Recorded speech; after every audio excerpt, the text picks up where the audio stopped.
Somebody had put a tweet out there.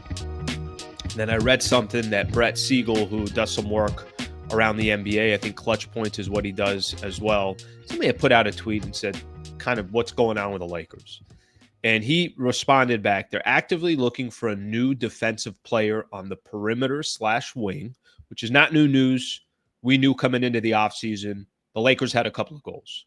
One of those goals was, I think, the most clear-cut goal. Go grab yourself a center. Find a way to go get a big man. Everybody knows. I mean, if there's one team that had a glaring weakness, the Lakers had a glaring weakness when it came to their big and it came to their center. They didn't have one. So they went out and addressed that DeAndre Ayton. But right after that, it was, hey, Lakers are also looking for a defensive wing, a 3-and-D guy, somebody that could play both sides of the ball. So that part, I think, is not too surprising. Here's what Brett Siegel said. They're actively looking for a new defensive player on the perimeter / wing. I'd expect them to make a trade for one, as in a defensive player on the perimeter of the wing, by the end of the month. There could be a lot of factors why the Lakers are sitting the way they are. There could be a lot of factors that have kind of played into this offseason so far for the Lakers. Some of it could be it takes two to tango, and the Lakers can't find a trade partner that they feel like is reasonable and realistic, and they'd rather just be more responsible than just act so people can say, hey, Lakers made a move. Completely okay with that. That's actually a much smarter strategy than I think fans typically want. The fans typically want that front office. Well, just do something. Well, you don't have to just do something. I talked about it when we were getting ready for free agency and free agency started. You started seeing some of these centers come off the board. And the moment one center came off the board, the reaction was, well, there's another center that's gone. Well, there's another center that's gone. And by the time you got 24 hours into free agency, Lakers hadn't done anything. And one of the messages that I had is like, everybody relax for a second. I mean, do you want to pay Dorian Finney-Smith 4 years? Now, I know there's going to be more details in that contract, so we'll see what eventually happens there and what it looks like. Lakers went younger, a little bit cheaper in that position. Okay, so they didn't get Brook Lopez. They didn't get Clint Capella this. Well, they certainly had a game plan. They knew DeAndre Ayton was going to become available, and I'd rather have Ayton than a lot of those other guys. There could be a lot of factors. You don't have to be first in order to be effective. And I think there's probably a lot of factors of why the Lakers are sitting here today. However, if you told me free agency would be about 10 days in, NBA draft, remember how much hype there was about the draft? Oh my gosh, there's going to be so many trades. This is going to happen. That's going to happen. That's now been about 2.5 weeks since all that started and since all that went down. And as we sit here today, Lakers really haven't made any moves. And I'm talking about from a trade perspective. It was great that you went out and got DeAndre Ayton. You didn't have to give up any assets to go get him. All you had to do was basically pay money for potentially 2 years to have him, probably more likely 1 year. But you kept Rui and you kept Gabe and Maxi Kleber, all those expiring contracts that you have. Dalton Connect still on the team, now part of Summer League, obviously was a part of the Cali Classic. You still got that first rounder in 2031. I think the Lakers have been responsible so far in the offseason. But as we also sit here today, it's kind of like, well, is this it? Let's say another team, let's say a deal doesn't present itself. Let's say the Lakers find themselves by the end of the month still sitting back and saying to themselves, all right, well, we still don't like what the market is. We still don't like what the deals are out there. Will the Lakers actually roll the ball back out in October come training camp?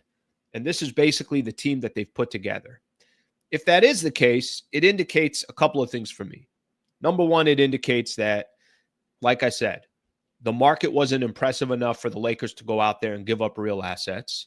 It also indicates to me that the team is wildly incomplete. I mean, I don't think you could really look at this team and be honest with yourself and say, yep, they're top 3 or top 4 in the Western Conference.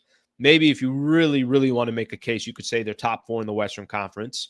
But I think, you're stretching a little bit if you're trying to make that argument. And does it just come down to then the Lakers saying to themselves, all right, and we've seen Pelinka do this. Pelinka's made basically all the trades that he's made so far. He's made them at the trade deadline. He hasn't necessarily made them in the summer. Now, you still got a lot of time. There's still a lot of stuff being worked out. I mean, let me just give you how incomplete the NBA is right now.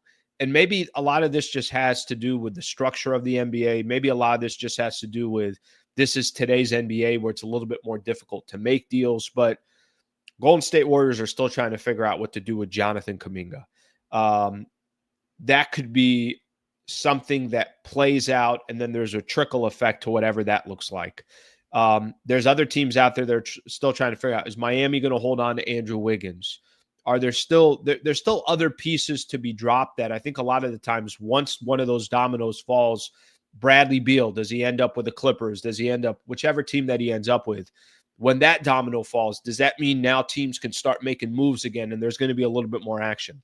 So I kind of think the summer it feels very incomplete at the moment. And what I can't tell is if it's incomplete because there's just a natural process that the league's got to go through and players got to figure out what they're going to do. And then teams will then make decisions based on what that player does. Or are the Lakers just looking at the roster and saying, we just don't like any moves out there, and if we don't like them, then we're not going to make a move? I respect that, by the way. If Pelinka in the front office, if they eventually look at this team and they look at the roster, knowing that it's incomplete, knowing that, is this team good enough right now to hang with the Oklahoma City Thunder, the Houston Rockets, or the Denver Nuggets? If you're asking me, I'd tell you no. They're not. They're not good enough to hang with those three teams. Maybe then after that, you could start, making arguments of, well, how about Minnesota, or how about the Clippers, or how about the Golden State Warriors, or how about the Dallas Mavericks? We can probably have some conversations there, and you can sell me one way or the other. And I could certainly sell myself that they're not better than some of the teams that I just mentioned. But is Pelinka looking at this and saying to himself, I'm not going to just do things just to do them. We'll take our time. We'll be patient. If a deal just doesn't present itself in the summer, then I'm going to hold up and wait. And if that means now I got to wait till the trade deadline, or I got to wait till the season starts, then I'll wait till the season starts. I'll wait till the trade deadline. My assets that I have are still valuable. It's still valuable to have Rui and Maxi Kleber and Gabe Vincent in expiring contracts. It's also still valuable to have Dalton Connect and have that first rounder. I don't think any of those are going to lose value at, obviously when the season progresses. But sitting here today, I'm also not going to lie. I'm surprised that no move has been made. I'm surprised that the Lakers weren't a little bit more active in the summer so far. I'm surprised that there wasn't a trade already to go get that perimeter wing player, defensive perimeter wing player that the Lakers need. I'm surprised that some of the assets that the Lakers have and they've been holding on to are still there. So still a lot, obviously, to figure itself out. Still very, I guess you can't call it very early in free agency because we're about 10 days in right now. Back in the day, it was common for, by the time the first week was over, it's pretty much free agency was done. But I still think there's, deals to be made, players to be figured out. The buyout market's got to get figured out once Bradley Beal gets bought out and what the trickle effect of all that is. And we'll see if there's a ripple effect for the Lakers in regards to that. So something to just keep in mind there. But when I did see that this morning, one of the things that popped to my mind was like, is that it? Are they done? Is there not going to be anything else left for the Lakers? Are they not going to make another move? And if that is the case, it would be a little bit surprising to me. But I think at the same time, maybe this is just kind of the position that the Lakers are in, and we'll figure out if that changes or not. Thank you very much for watching the clip. Just want to give a shout out here to one of our partners, the Wallace Firm. They are official injury attorney of the Sliwa Show and Hoops Talk, the entire channel. If you are ever in a need, and I hope you're not, but some type of serious injury with yourself or a family member of yours, I would like to personally help you by introducing you to the best in the business, Brad Wallace and the Wallace Firm. Also got a URL out here that you can use as well. Just go to wallacewins.com/Sliwa. Thank you for their partnership, and thank you for being a part of the Sliwa Show.